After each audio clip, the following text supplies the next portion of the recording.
Yesterday, Tuesday, June the 3rd, at approximately 11:30 a.m., our agency was notified of a Nissan Rogue that had fled from Doraville Police and was traveling towards our city here in Brookhaven. Our officers were able to leverage our network of license plate readers to confirm that the vehicle was, in fact, in Brookhaven in the area of North Cliff Valley Way. Officers requested the assistance of our drone first responder program, which launched and a drone was dispatched and flew to the area of North Cliff Valley Way.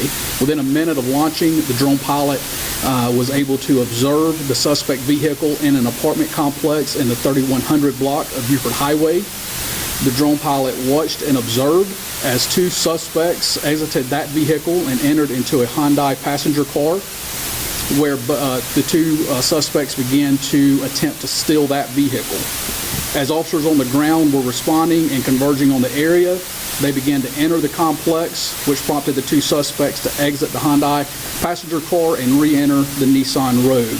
The Nissan Rogue then began to flee out of the complex, and our officers initiated a pursuit of that vehicle. The chase went through Brookhaven and onto I-85 southbound towards the city of Atlanta, where we discontinued that pursuit. Shortly thereafter, after discontinuing the pursuit, we were notified that that suspect vehicle was in fact stolen and involved in a shooting earlier that morning in unincorporated DeKalb County. Using the shared resources of our agency, including our regional network of license plate readers and video cameras, law enforcement agencies from across our area coordinated efforts to track the vehicle as it moved through Atlanta and back toward unincorporated DeKalb County. At approximately 1:01 p.m., DeKalb PD briefly encountered the vehicle and initiated a pursuit. That pursuit ended shortly thereafter, and at approximately 1:22 p.m., our license plate readers alerted us that the vehicle was entering the city of Dunwoody on Ashford-Dunwoody Road.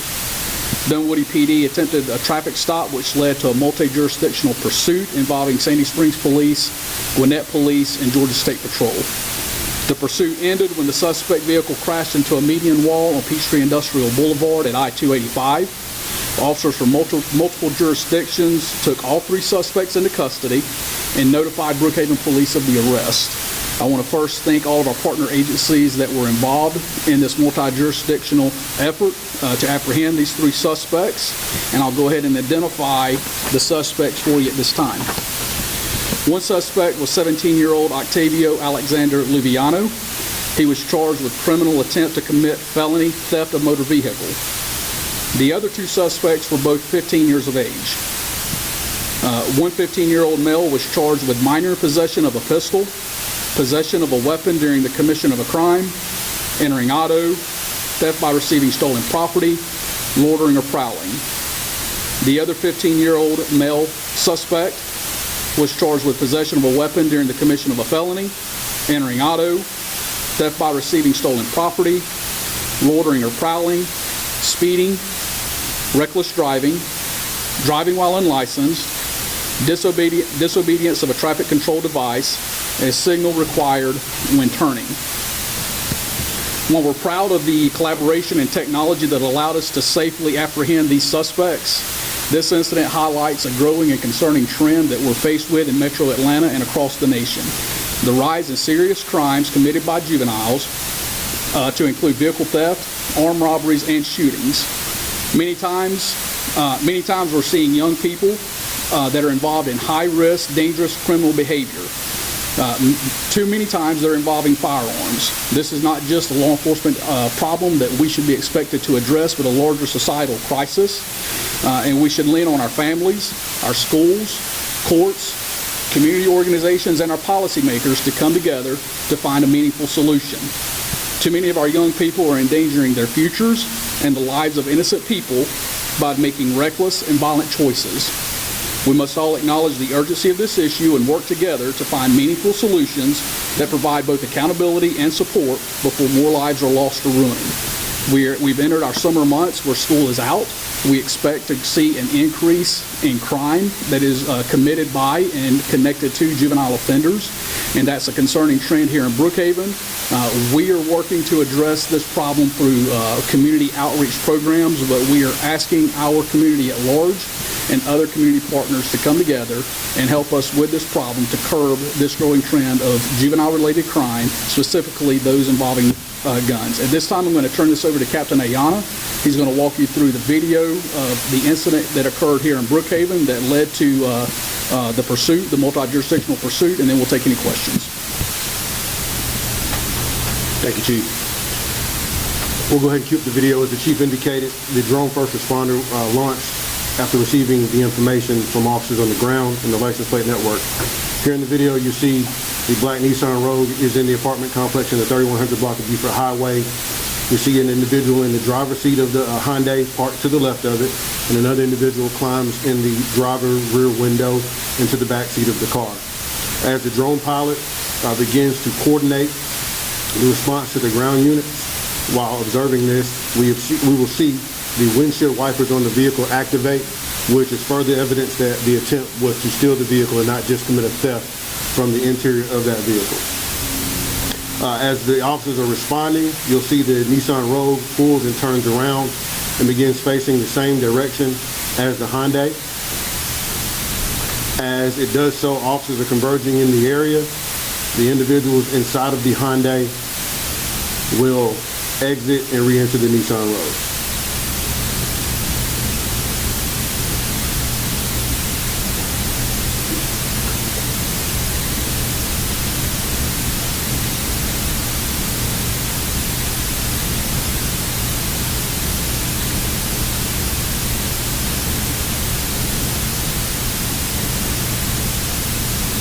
There are still 2 occupants inside this vehicle at this time.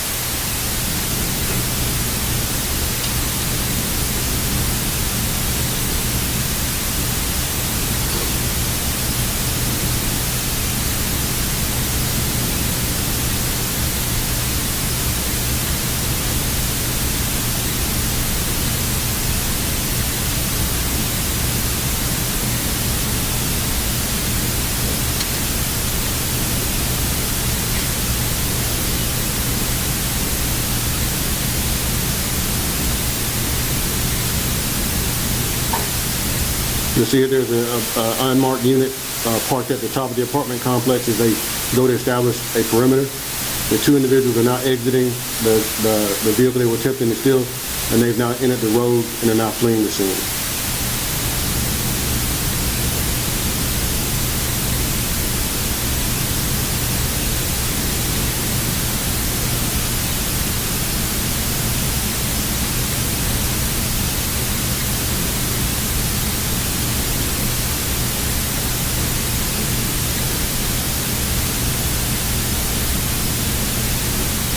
And then from there, a pursuit commences. The vehicle travels down North Cliff Valley to Beaufort Highway, through Northeast Plaza Shopping Center, onto Briarwood Road to the access road, where it entered onto 85 South into Atlanta. And with that, I'll turn it over to Chief Grillo.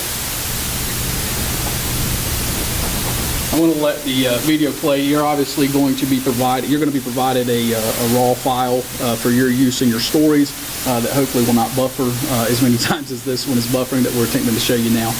But while the video continues to play in the background, does anyone have any questions for clarity on what's been provided? Yes, sir. I just wanted to ask.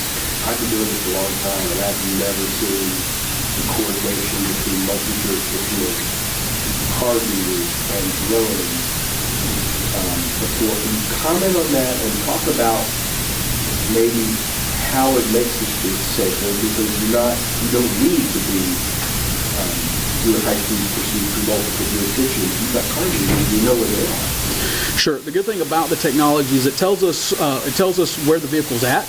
It does not always tell us who's in the vehicle. And in this example, this vehicle was a stolen vehicle. It had not yet been reported. It was freshly stolen, so it was not yet reported. We did not know at this time that this car was stolen.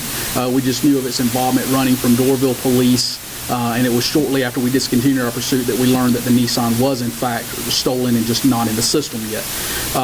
So we do leverage technology. We're very fortunate here in how we utilize technology to provide better public safety to our communities, and our partners around us are leveraging the same technology. Our partners in Dunwoody, our partners in Chamblee, our partners with the DeKalb Police, the list goes on. And we have come together to share the resources of those technologies so that we know what our partners around us are receiving through their law enforcement efforts using the same technology. When a stolen vehicle is going through Dunwoody or through Chamblee, headed towards us, or a fugitive vehicle that's connected to a carjacking or an armed robbery, and it's in one of our surrounding jurisdictions headed towards Brookhaven, we know about it in advance because of this network of shared technology. Criminals do not know boundaries, so neither should police departments. We've always done a great job in communicating with one another and working together, but we've only been as good as the human factor allows us to be in our communications.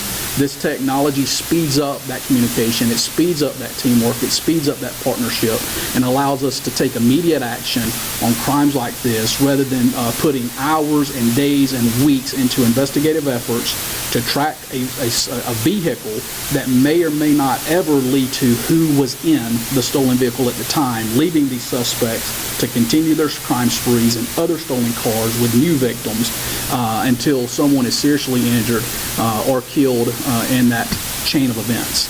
Yes, sir, you know. I want to get a perspective, because this is big. There are all these jurisdictions, we've got all these miles. How many miles from start to finish were these guys on the run? How many counties did they go through? How many law enforcement jurisdictions were involved from start to finish? What were the top speeds? So what I can tell you is that the agencies that I know were involved directly was Doraville, with these suspects, was Doraville Police. Chamblee Police was tracking, but to my understanding did not encounter or engage the suspects, but was involved in the tracking and attempt to locate. DeKalb PD, Brookhaven Police, Dunwoody Police, the Sandy Springs Police Department was involved in the pursuit, Gwinnett County Police, and ultimately Georgia State Patrol were all directly involved at one point or another as this vehicle fled through both DeKalb and Gwinnett counties, and at one point was in Fulton County inside the city of Atlanta as we were tracking it through our shared network of technology and cameras. When you go and address these parents and say your 15-year-old has a gun, was in a stolen car, led us on a high-speed chase along with a 17-year-old, what was their response in all this? All too many times, we as a family element are not taking ownership, we're not taking accountability for the actions of our young people the way that we should. We're relying on other organizations, and all too many times those organizations are the police department, to raise our kids. And that is what I am urging and asking for help against, combating that narrative, and that we as a community, we as families, number one, take ownership and accountability of this growing problem, this growing trend, and we lean on other resources in our community for support when encountering troubled youth that don't want to listen to rules and do not want to answer to accountability. All too many times we're not getting the response that we should get, that we would like to get from parents taking ownership. We get met with a lot of excuses.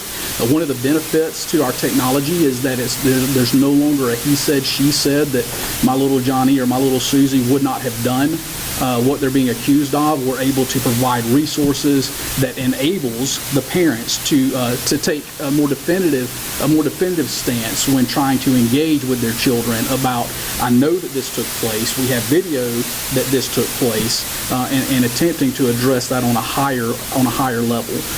But again, too many times we as a police department are being asked to intervene and get involved in these situations when in moments we should not be getting involved in.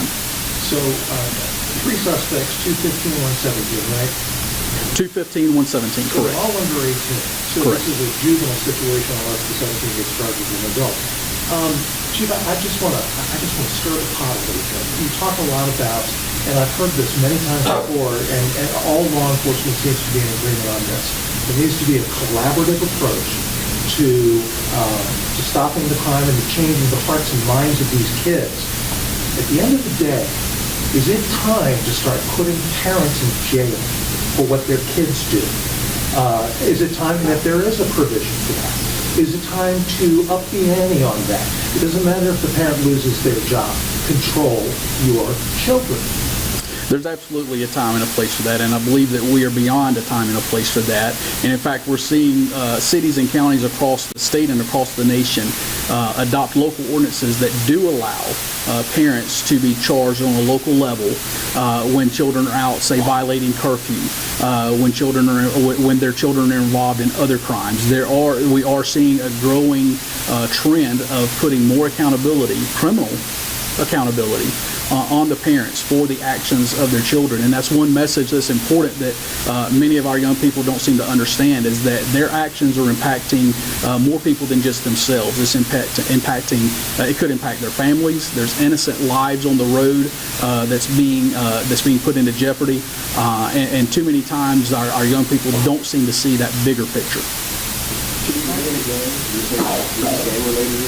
I haven't heard that part of the investigation and determination, so I'm still waiting myself to identify if they've been connected to. What I can tell you is that they have been connected, or they are suspects in many other crimes spanning several jurisdictions over the past 3 to 4 days.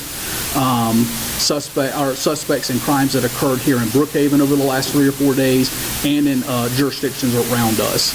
They were in possession of items of evidence that connect them, or at least identify them as being suspects in other crimes. So we're sorting through, not only here in Brookhaven, but with our partner agencies, to definitively link them to those additional crimes. And we do expect additional charges to be filed in the near future. To further and to clarify a question that you had, the 17-year-old under Georgia state law can and is being charged as an adult, which is why I identified the 17-year-old by name in my statement. The 2 juveniles are being charged in juvenile court as juveniles and being turned over to the juvenile justice system. So we won't be identifying them. 1 second, real quick, because he had a question. What crimes specifically are they being connected back to? Can you tell us that? I can't at this stage in the investigation, due to the fact that if they aren't connected or found not to be involved in those crimes, I would not have wanted to implicate them. But I can say that they are suspects in additional crimes, and we will identify those crimes as well as the charges if, in fact, evidence proves that they were involved in those. Did you have a question? I'm going to come back to you. Do you have a question? Okay, I thought you were raising your hand. Go back to you. We're reading each other's minds. Is that what it is? Okay. Yes. While he's waiting to hear from her, I'll get your follow-up. Yeah, I was going to ask more about the crimes that these guys were potentially involved in outside of that. Do you expect to clear a dramatic number? You're saying that these crimes occurred the past several days. Do you expect, and do other jurisdictions expect to clear a lot of cases, whether it's robberies, burglaries, stolen cars, or whatever it is, once you're able to finish this? Now, I know that's a tough one to answer, but is this a major bust of individuals involved probably in a lot of crime that is really going to be noticed now that they're off the street? The expectation, I will say that the expectation is that we will be able to close many cases linked to these suspects, both here in Brookhaven and in surrounding jurisdictions. I do not have any information that would suggest that their spree has lasted weeks or months. The most that the investigation is telling us at this point is that it's spanning over 3 or 4 days. Now, as the investigation continues, we may find out that it's longer than that, shorter than that, but that is up to the investigators to try to identify and determine. Denise. Denise, I'm putting you in speaker. Go ahead. Chief. Yeah, we had heard that some people who have said that others have been injured during this pursuit when their cars were hit. Can you confirm any of that? I will not officially confirm. I'll tell you what I understand. As again, we were not involved in the pursuit at the end. We were notified that the pursuit had ended and that they were in custody, and we sent our sergeant to the scene to collect information needed for our investigation that had happened moments prior, had begun moments prior. It is my understanding from those that were on the scene that there were no other injuries to other parties involved in any crash.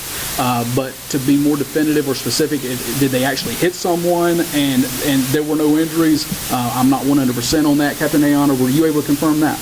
There may have been some minor injuries from some of the collisions that occurred in Dunwoody and Sandy Springs, but none in Brookhaven. Okay. Thank you. So possibly some minor injuries, but no other serious no serious injuries from anyone else involved. Can you say people fall through either residing or operating out of Brookhaven? Good question. I believe I failed to mention that. I had it on my notes for you. The 17-year-old resides in unincorporated DeKalb County. One of the 15-year-olds resides also in unincorporated DeKalb County, and the other juvenile resides in unincorporated Gwinnett County. I also believe, Captain Ayana, that the 17-year-old and the 15-year-old reside in the same complex, Yes. correct? I mean, how frustrating is it to have to chase after these 15, 16, 17-year-olds in these violent crimes? I mean, how frustrating is it? Part of the reason for the cry to the community for support and help with this growing training problem is because it is extremely frustrating to be involved in such a dangerous chain of events that endangers the lives of other people on the roads. It endangers the lives of the police officers that are involved in this activity to apprehend these swinging suspects, that's shooting at people, that's stealing cars, that's committing crimes across our metro area and the state. There's too many people that is endangered by this behavior, and it is increasingly difficult to manage and to deal with. But the unique thing about it is that we are at a point, unfortunately, to where when these things kick off, it's almost expected that it's going to be a juvenile. And that's a dangerous place for us to be in as a society, as a community, when these types of dangerous incidents happen and we're no longer surprised that it's our youth that's involved in it. I know for years there's been frustration police all over Georgia about the way juveniles are handled, point system, that you catch and release. Would you like to see an overhaul of how we handle juveniles? Nobody wants to put away juveniles for a long time if they're redeemable, but at the same time, you just pop right back out on the street. The main goal of the juvenile justice system is to rehabilitate, not to incarcerate juveniles. And studies have supported and have shown that too many times youth go into a detention setting and come out with more harm towards their criminal behavior than an attempt to correct that criminal behavior. So the juvenile system has over the years turned toward an approach of rehabilitating outside of incarceration of our juveniles. The problem is that is also not working. Too many times we're apprehending juveniles for crimes against family members, domestic violence, committing domestic violence against parents, and because of a point system not allowing us to detain them, we're turning them right back over to their victims, to go right back into the home of the person that they assaulted because it wasn't enough points to detain them or to incarcerate them in a juvenile detention center. So although I can appreciate and respect what research tells us about rehabilitation versus incarcerating our youth, and we do want to see our youth grow up to be productive citizens of our communities, more has to be done, more effort has to be done, because the rehabilitation measures that's currently in place aren't doing enough.